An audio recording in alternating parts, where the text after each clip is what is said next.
இளைஞரணியின் செயலராக இருந்து கொண்டு நீங்கள் பேரண்ட் பாடியில் முடிவுகள் எடுக்க முடியாது அல்லவா? அப்படி இருந்தால் கூட எல்லாருமே உங்களுக்கு தானே வந்து சப்போர்ட் பண்ண சல்யூட் பாஸ், அது ஒரு கவர்மெண்ட் ஆஃபீஸ் மாதிரிங்க அது. ஓகே. எந்த அறிவிப்பாக இருந்தாலும் பொதுச் செயலாளர் தான் கையெழுத்து போடணும். அவருக்கு தான் எல்லாமே.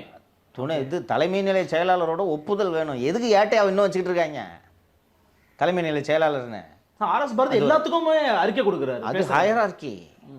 இன்னொன்று, அன்பகத்தில் இளைஞரணி கூட்டத்தில் நீங்கள் என்ன வேணாலும் நடத்திக்கலாம், என்ன வேணாலும் முடிவெடுக்கலாம். இன்னொன்று, இளைஞரணியோட நிகழ்ச்சிகளுக்கும் நீங்கள் பேரண்ட் பாடிக்கிட்ட அனுமதி வாங்கணும்ல. Okay okay okay. திருச்சிக்கு போகிறீங்க, திருச்சி மாவட்ட செயலாளரை கூப்பிட்டு வாப்பான்ட்டு மீட்டிங் போட முடியுமா? நீங்கள் முடியாது.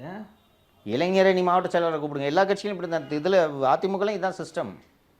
ஸோ அதிகார மையத்துக்குள்ளே இன்னும் உதயநிதி போகலை. நீங்கள் சொல்கிற மாதிரி வருவான், அன்அஃபிஷியலாக வணக்கம் வைப்பான். பட் நீங்கள் போய் அஃபிஷியலாக கூப்பிட முடியுமா? வேட்பாளர் தேர்வு செய்ய முடியுமா? இளைஞரணிக்கு ஒரு 10 சீட்டு கொடுங்கன்னு கேட்க முடியும். திருச்சிக்கு இவரை போடுங்க, திருநெல்வேலியில் இவரை போடுங்க, சேலத்தில் இவரை போடுங்க நீங்கள் சொல்ல முடியுமா? டிசைடிங் அத்தாரிட்டி ரெக்வஸ்ட்டாக தான் பண்ண முடியும். வேட்பாளர் நேர்காணலில் நீங்கள் உட்கார முடியுமா? இளைஞரணியை உட்கார வச்சு அப்புறம் மாணவர் அணியில் நான் எதுக்கு சும்மாவா இருக்கேன்ட்டு ராஜீவ்காந்தி வருவார். உண்டா இல்லையா? தெரியல. அப்போ மாணவர் அணி அவ்வளோ முக்கியம், மகளிர் அணி முக்கியம் இல்லையான்ட்டு அக்கா வருவாங்க.